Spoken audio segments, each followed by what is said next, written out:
Hello, and welcome to our garden on Mother's Day.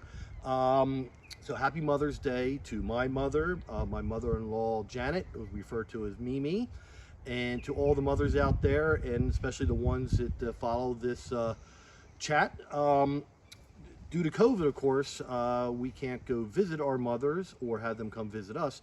That our parents live a little further away. We keep track on our signpost. My parents live 233 miles away out in north central PA, and Mimi and Pup Pup live up in Gloucester City, New Jersey. But my mother and Mimi both have a great appreciation for nature and gardens and the birds that come to visit the gardens. And we're going to talk about a little bit about that in a little bit. But more about that, what we saw this week, and some birds and some pictures we're going to show you like we did last week. But the first thing we're going to do is we're going to do a little short history of Mother's Day and a couple of quotes. So the recognition of Mother's Day goes back to the time of Greek mythology in a way. There evidently was an earth goddess, and I don't know how to pronounce this name, Gaia, G-A-I-A. And she had a daughter named Rhea, who was the goddess of fertility and motherhood. But here in the U.S., Mother's Day evolved out of some peace activists and health rights issues that began at the end of the Civil War moving forward. And there was a woman named Anne Reeves Jarvis who had a daughter named Anne Jarvis. And it was when Anne Reeves Jarvis passed away in 1905 that her daughter in 1908, in memory of her and her efforts, that she wanted to help continue, strive to create a Mother's Day. But it took a good 6 years for it to become official. And it was in 1914 that a New Jerseyan, Woodrow Wilson, signed it into the law as the second Sunday in May.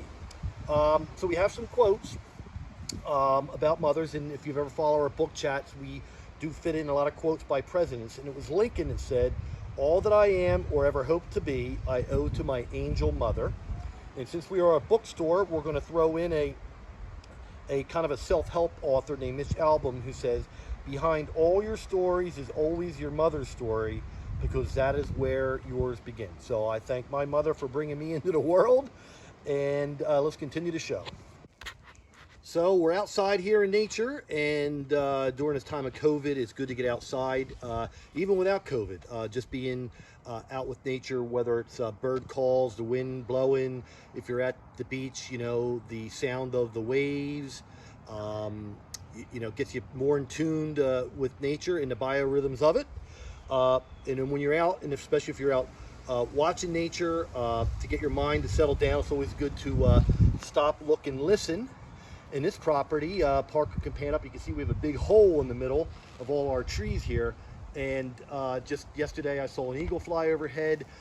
We get kettles of heat that go up and birds cycle above it. We also get birds migrating north and south. We get birds that are going from the land out to the Delaware Bay and back. So yesterday I had a whole flock of 8 common egrets fly over. So just sometimes you just got to remember to look up. And then, of course, you also have to listen. Sometimes you can identify the bird by what you hear, but it can clue you in that they're, there as well.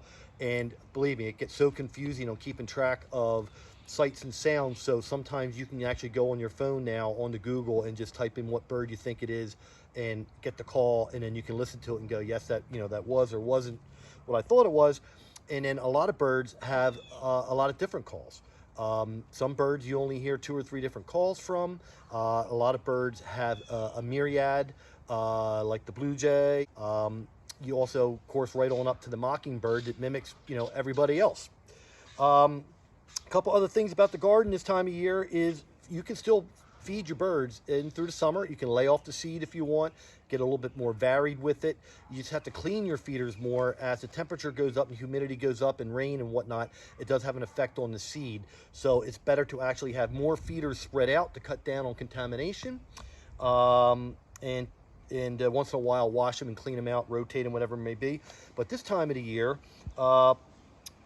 fruit is big, and it's more important as you head towards migration. But for right now, Orioles are coming through. They started last week. I've had them in my yard. Mimi's had them in her yard, and we're going to show you some pictures. But you could put out strawberries that are starting to go bad. Nothing moldy, but if it's not good enough for you, it might still be good enough for the birds. If you really want to treat them right, give them a new one. But you can do blueberries, you can do raspberries, you can do banana, oranges, pieces of apple.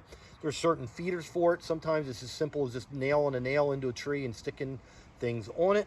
The other thing this time of the year is clean out your bird houses and put a few up. If you're lucky enough to get a house wren, they do eat about 2,000 bugs a day to bring back to their babies. Interesting enough about house wrens is you're only ever going to get one per acre. They kind of sing, they hear each other, and they stay apart from each other. And it's funny how in the springtime, birds do things differently. For instance, cardinals in the wintertime, you could have 3 females and 3 males all at the feeder at the same time. Not in the springtime. The 2 males will face off against each other. Cardinals are even known to see their own reflection and fight it. So things get a little bit more territorial. And of course, in the springtime, like I said last week, the warblers that come through are in very vibrant colors, especially the males. I saw a few this week, and we're going to post some pictures here in a minute. But if you get a chance, sit outside, stop, look, and listen. And if you get a chance, go take a walk. Sometimes that pace of the walk, whether you're in the wind of the trees or the sounds of the ocean, is very therapeutic. Last week, we showed you a couple pictures of some of the things that we saw, and we're going to do the same this week. And this week, I was fortunate in the last day or two to see a Parula warbler, a yellow warbler. This morning, I had a hummingbird zipping around the yard, continually see the orioles. And we're going to interject some pictures of our Mimi's orioles where she has some success with the oranges, and it was her picture that is the house wren coming out of the house.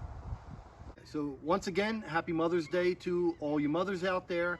And of course, we would like to give a special shout out to the mothers in our lives. So first up is Mimi. Happy Mother's Day, Mimi. And then my mother. Happy Mother's Day, Grammy. And of course, the photographer behind. Happy Mother's Day, Mom. Happy Mother's Day.